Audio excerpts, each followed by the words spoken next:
はい、皆さん。もうどんなに壁一つのアパートでも、隣でどんなことが起こっているかわからないし、綺麗な、本当に幸せそうな、奥様や、誰でもいいです。お母さんでも、おじいちゃんでも、おばあちゃんでも、お父さんでも、兄弟でも、優等生でも、もしくは、まあ、どんな子でもいいです。うん。あの、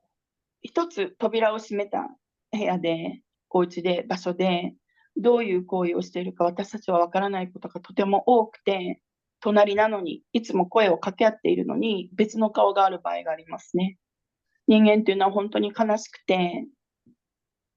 傷つける側と傷つけられる側があって、それが外には全くわからない状態があるので、そういう状況に気がついた方は、ぜひお声をかけ、どこかに警察なり、どこかに市役所とかに相談して、必ず助けてあげてほしいし、もし声をかけられるような間柄ならば、恐れないように、傷つけさせないようにという形ですけど、必ず見ないふりをしてほしくないんですよね。うん、そう思います。それぐらい私たちは箱の中では家という、部屋という、学校という、会社という、そういう中で、わからない世界で、閉じた世界の中で悲しいことがたくさん起こっているので、私たちは日本も本当にそういう事件が多いので、みんなで助け合って、そういうことが人間界で地球でしなくて済むような世界に次元が上がっていけばいいなってすごく思っています。うんうん。人間関係で悩んでらっしゃる方もね、たくさんこの世の中にはいるし、それから日本の自殺者がすごく多い。で、そのうん、自殺者の中でもね、子どもたちの自殺が去年すごく多かったんですよね。小学校、中学校、高校、小学生はね、40人、分かってる人、子どもたちで40人ぐらい。1年わですよ。1年で。で、中学校が150人ぐらい。で、う高校わが240、50人という形で新聞にはそういう発表されましたけども、それは本当になんていうか、表向きの発表でもっともっと数は上ってくるんじゃないかなと思いますけれどもね。だから、なんていうか、さっき、節さんが話されたね、そのミュージシャンの方。だから、天に行って、亡くなって、初めて、しまったというふうに思われて、で、節さんとつながりたいと思って、節さんのことを見ていた。で、それを伝えたいということで、今、こうやってお話をされたと思うんですけども、天に上がるときに、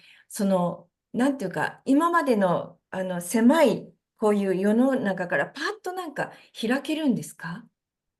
どうなんでしょう、はい。天にうん。昇るときっていうのは、どうなんでしょうね。先ほど申し上げた通り、その方はもう天国にいらっしゃったんですけど、うん。まあ、私とつながるために、どこにいても私たちは意識でつながれるので、あの、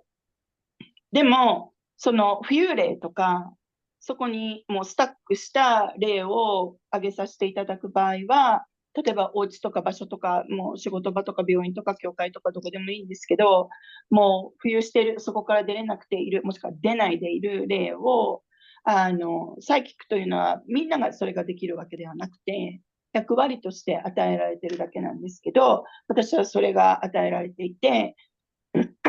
あげるときは本当に映画みたいです。私は亡くなった霊とお話ができるし、浮遊霊ともお話ができるので、ある意味、そういう場合は必ず私はコミュニケーションを取ります。すごい不思議な話があるんですけど、あるお家に呼ばれて、ご自分の2階にある物置がものすごい音がする。誰もいないのに。で、誰も使っていないし、物を置いてるだけなのに音がするから、で、お家の全員が聞いているので、せつさん来てって言われて行きました。で、私のスタッフも一緒に行きました。で、そこの方と、そこのお嬢さんも、もう大学生のお嬢さんも一緒にいらっしゃる。4人でいたんですね。で、私はいつも怖がりなんですけど、サイキック説になるといきなり怖くないので、でも、ちょっとそこにいてねってみんなに下に言いながらなんか階段登るその部屋に入るまでは多分私の説で、みんなそこにいてね、いなくならないでねって言って、そこから霊体がいるところに入ると、サイキック施設に入るので、真っ暗な中でも一人で全然怖くないんですよね。で、いきなり入って、その男性の霊だったんですけど、バタバタバタバタって走って、で、私そういう時はもうサイキック施設なので、絶対走んないわけですよ。でも、こう一緒に彼が走ってる方、もうちゃんと物置というか、ね、屋根裏部屋なので、ちゃんと壁があって、そこを出れないのが分かっているので、出れる例もいますけど、出れないのが分かっていたので、ゆっくり追い詰めるわけですよ。でも、必ず話し合います、私は。で、まず怖がらなくていいということと、私はあなたを敵対視してるわけではありませんというようなことを話したりするんですけど、その時々によりますけどね。でも、結構その人が、本当に屋根裏なのでこういう風になっているので、背をかがめなきゃいけないところと、立って走れるところがあるんですけど、ともかく走り回って逃げるので、私ももう走らないですけど、追いかけてはいたんですよ。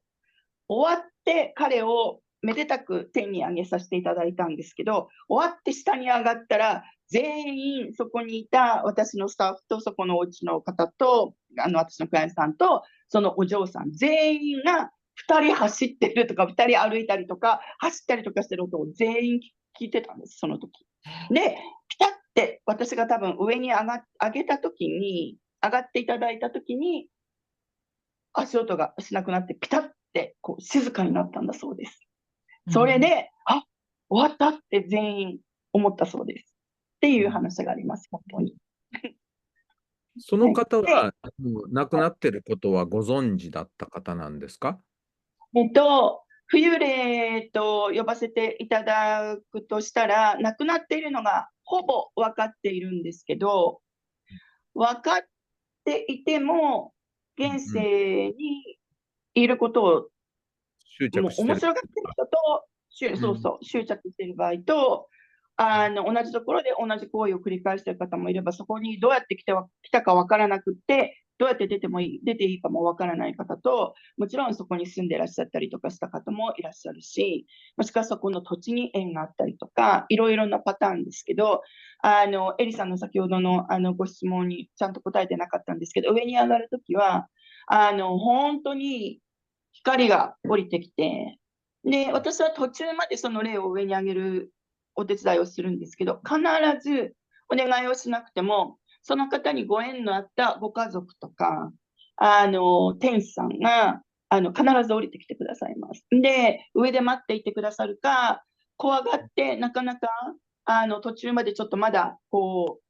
がることに不安な霊の場合は、天使か亡くなったその方にご縁のあるご家族で亡くなっている方が途中までで降りてきて一緒にあげてくれるっていうのをものすごい美しい光の中で本当に映画のような場面で必ず上がっていかれてスッて全部消えます。なるほどね。それはもう愛でしかないですね。亡くなった方たちと亡くなって彼が天に上がってくるのを待ってくださっていたご家族の方々と天使たちの愛でしかないので、本当に美しい虹色と、